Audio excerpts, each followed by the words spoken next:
இந்த பேப்பரோட டைட்டில் என்னன்னா modern deep learning technique for big medical data processing in cloud. இந்த பேப்பர்ல என்ன எக்ஸ்பிளைன் பண்ணியிருக்காங்கன்னா machine learning and deep learning வந்து எப்படி வந்து லார்ஜ் மெடிக்கல் டேட்டாவை அனலைஸ் பண்ண யூஸ் பண்ணுறோம் அப்படிங்கிறது தான் இங்கே எக்ஸ்பிளைன் பண்ணியிருக்காங்க.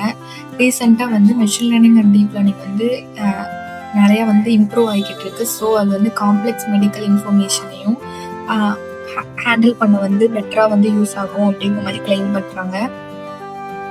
இந்த பேப்பர்ல வந்து மெயின் ரோலா வந்து கிளவுட் கம்ப்யூட்டிங் வந்து யூஸ் பண்றாங்க. இந்த கிளவுட் கம்ப்யூட்டிங் நார்மலா வந்து இந்த மெடிக்கல் டேட்டால வந்து நம்மளுக்கு ஸ்டோரேஜ் தான் வந்து ப்ராப்ளமா இருக்கும். பிகாஸ் மெடிக்கல் டேட்டா வந்து இமேஜ், டெக்ஸ்ட், சிக்னல்ஸ் அந்த மாதிரி மல்டிபிள் இதில் இருக்கிறனால நம்மளுக்கு ஸ்டோரேஜ் வந்து ப்ராப்ளம் ஆகும். ஸோ அதுக்காக வந்து கிளவுட் கம்ப்யூட்டிங் வந்து யூஸ் பண்றாங்க. அந்த கிளவுட் டெக்னாலஜி யூஸ் பண்றது மூலமா நம்மளுக்கு ஹை ஸ்டோரேஜ் வந்து கிடைக்கும். ஸோ வந்து நம்மளுக்கு லார்ஜ் டேட்டா செட்டை ப்ராசஸ் பண்றதும் ஈஸியா இருக்கும்.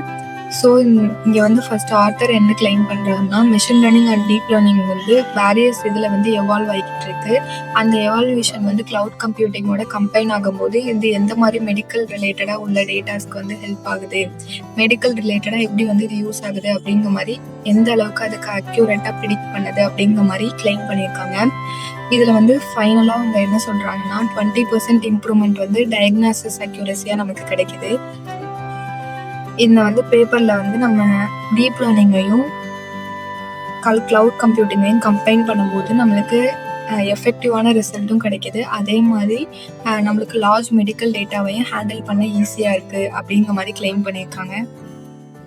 Don't forget to like this video and subscribe our channel to see more of our amazing projects we are working on. We will see you in the next one.